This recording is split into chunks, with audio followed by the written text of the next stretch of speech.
Sometimes your friends might not be who they claim to be.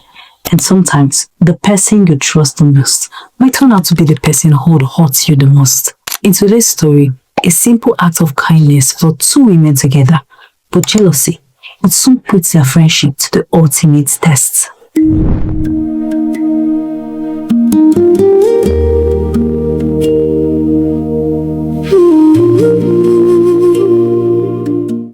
This story started on a regular day when Becky, the popular orange seller, was selling her oranges as usual. Then, she noticed a young woman her age sitting in a corner and crying. Becky quietly approached her and asked, "Why are you crying? Is everything all right?" This young woman was Nene. Nene looked at Becky with tears in her eyes and said, "I have nowhere to go." I understand. I have been in your situation several times. Life is tough, and you have to be strong to face it, Becky said. Becky took pity on her and brought her to her orange stand. Nene sat beside Becky and watched as several customers flocked to her stand to buy orange. This business has been the only thing sustaining Becky after she finished university.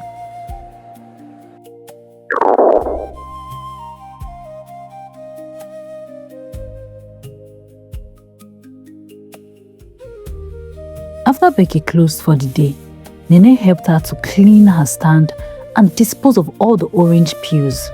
Becky led Nene to her house that evening. On their way, they spoke about a lot of things. Then Becky asked, "Don't you have parents or siblings?" "Well, I'm an only child. And my mother threw me out of the house after she remarried. She said I would snatch her husband if I stayed with her." "So that means you have nowhere to go?" Nene nodded. Becky brought Nene to her small room and told her she could stay there until she was able to get her own place. Nene was overjoyed and thanked Becky. The room wasn't so big, but it was better than living on the streets. The next day was Saturday, but instead of going to the market to sell her oranges, Becky sat Nene down and started telling her everything about her orange business. "You have to hustle, and you must start from somewhere. This orange business is very profitable. So you have to start from here. I won't always be here to provide for you." Becky led her to the tree where she usually picks oranges.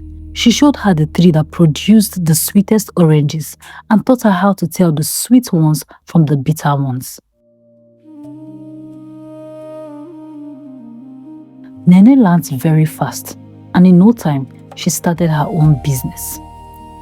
For a while, the both of them sold at the same spot, but Becky made more sales because she had been selling oranges long before Nene arrived, so buyers naturally flocked to Becky's stand. Nene noticed that even when Becky stepped away from her stand, loyal customers would rather wait for her than buy from Nene. Nene, who was full of wisdom, quickly realized that a young tree cannot grow well in the shadow of a bigger one. And so one day, she approached Becky and suggested something. "Becky, you have a good heart, and you have saved my life. But I believe the sky is wide enough for two birds to fly without touching their wings. If we stay in the exact same spot, it might look like we are fighting for the same customers. Let me move to the junction. That way, we both win separately." That's a good idea, Becky said.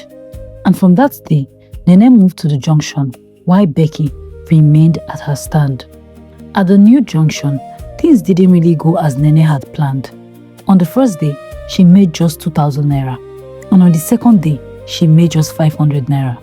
After 5 days of low sales, Nene lost interest in the business and never bothered fighting for customers.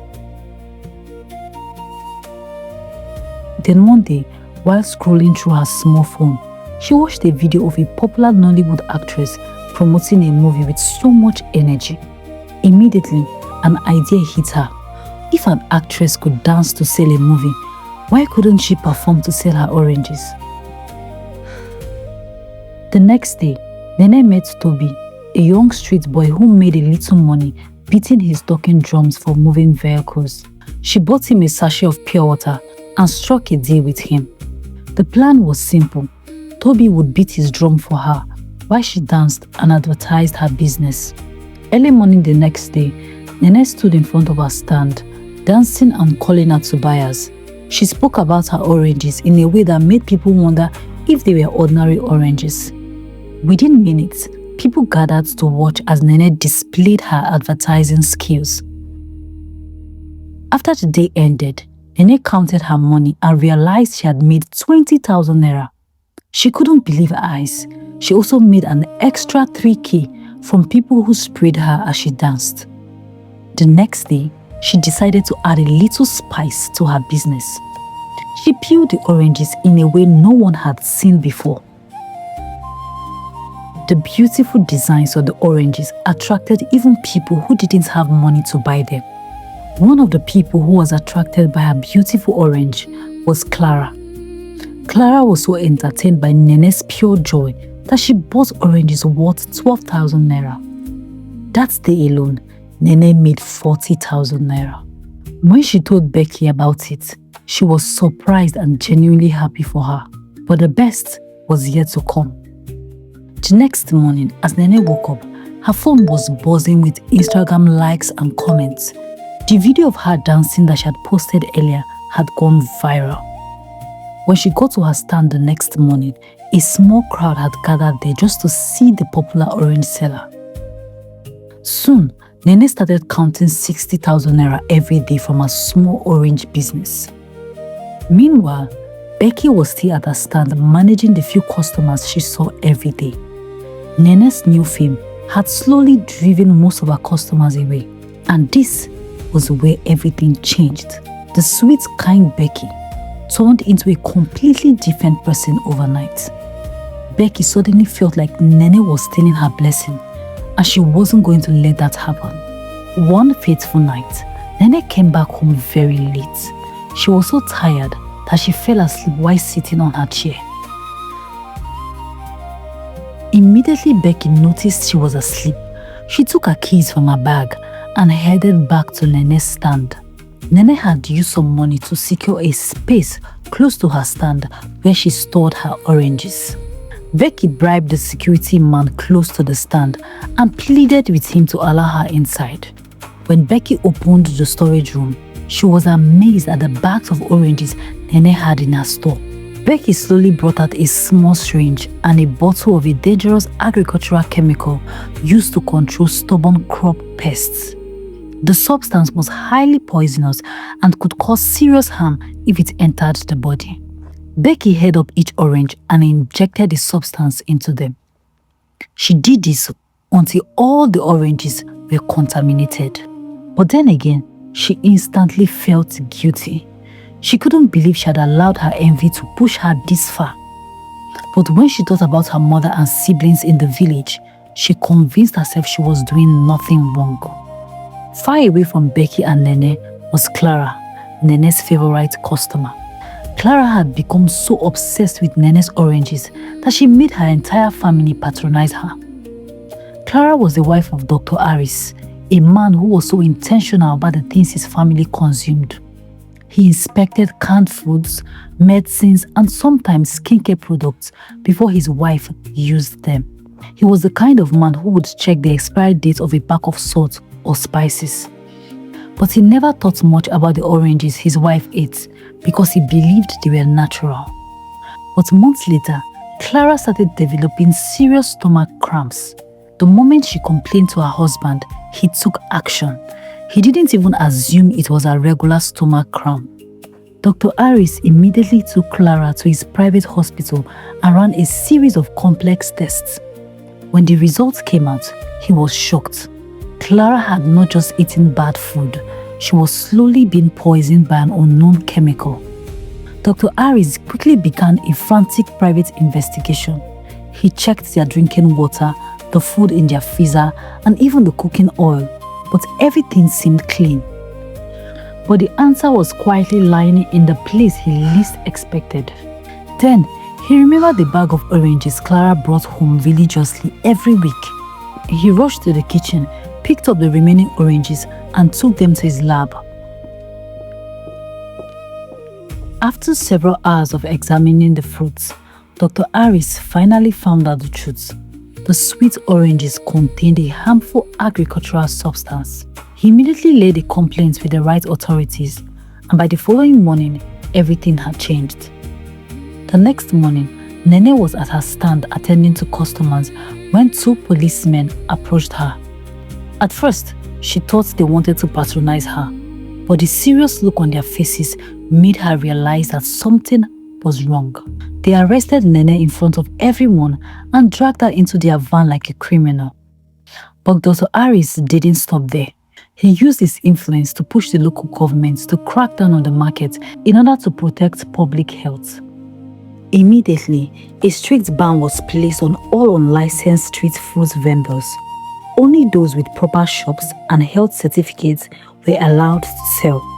And this is where the story gets interesting, because Becky's actions were about to backfire on her. The next morning, Becky happily carried her oranges to her stand, but she noticed that everywhere was unnaturally quiet and only few people came out that day. Minutes later, two men approached her asking for her license. When she couldn't provide one, they threw her oranges away and warned her never to come back. Becky had dug a pit for Nene, but she had also fallen inside herself. Nene sat inside the cell crying until her eyes were as swollen as overripe tomatoes. She couldn't understand how her sweet oranges had turned into poison. One night, as she cried, a young woman named Mama G approached her. "Why are you here? You are so young to be in this kind of place." With so much pain in her voice, Nene explained everything to her. When she was done speaking, Mama G asked her an important question.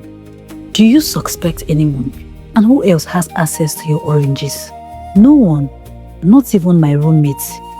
Nene said. "You have a roommate?" "Yes, I do." Nene still didn't suspect anything until Mama G asked, "What if she's responsible for everything that has happened? Has she been nice to you?" "She has been very nice to me, but..." Nene stopped. It was then she started recalling all the silly comments Becky had made. One night, while Nene happily counted her money, Becky walked up to her and said, Look at how you are shaking your waist for an ordinary orange. Must you advertise yourself like a cheap masquerade? You look very funny. Nene thought she was joking, but she continued making those comments. At one point, Nene almost felt like giving up. It was then it dawned on her that Becky might be involved in everything that happened to her, because it's been 5 days since her arrest and Becky hasn't shown her face. A few days later, a visitor came to see Nene. It was Dr. Harris. Clara had pleaded with him to hear from her first before taking any action against her. He asked Nene several questions and demanded to know how and why her fruit got contaminated. Nene fell to her knees, crying and swearing that she knew nothing about the poison. She told him about Becky and revealed the painful suspicion Mama G had opened her eyes to see. Dr. Harris was a man of science, but he also understood human nature. Seeing her genuine despair, his hardened heart softened. He realized that punishing the wrong person would not bring true justice for his sick wife. Dr. Harris left without saying another word, but deep down, he decided not to rest until the truth came to light. Life outside the market quickly became a bitter pill for Becky to swallow. She couldn't afford a license because it was too expensive. After days of searching for a new job, a kind woman who had a license offered Becky a job. Becky wasn't satisfied because she wanted to be her own boss. And so one night, she did something she would live to regret. After closing hours, Becky decided to stay behind. She lied that she wanted to inspect a new batch of fruits before leaving, but she had other plans. At 8 p.m., Becky started packing the fruit into a wheelbarrow. She moved them quietly into a storage house she had already secured. Her plan was to move to another place entirely with a forged license. After moving 2 bags, some security guards caught her and arrested her on the spot. No one was allowed to operate in the market at such odd hours. On the other side, Dr. Harris had obtained a warrant to arrest Becky. So when he got the information about her arrest, he rushed to the station immediately. Becky was brought into the investigation room to answer for her theft. She was also questioned about her involvement in the poisoned fruits. She wanted to deny everything until Nene walked in and looked her straight in the eyes. Seeing her friend standing there, Becky broke down and confessed everything she had done. She cried that she never meant to harm anyone, but the bitter jealousy in her heart had blinded her when she saw Nene's growing business. Becky was charged in court and sentenced to 2 years imprisonment. Nene, on the other side, was offered a license as compensation. Dr. Harris also opened a standard food store for her. But deep down, Nene felt sorry for Becky. She understood that jealousy could sometimes make people act out of character. But jealousy is not enough reason to harm someone you claim to love. One morning, she visited Becky and the two spoke for a while. Becky apologized for her actions and Nene forgave her. But after that day, Nene never visited her again. Even though she had forgiven her, the trust they once shared had been broken.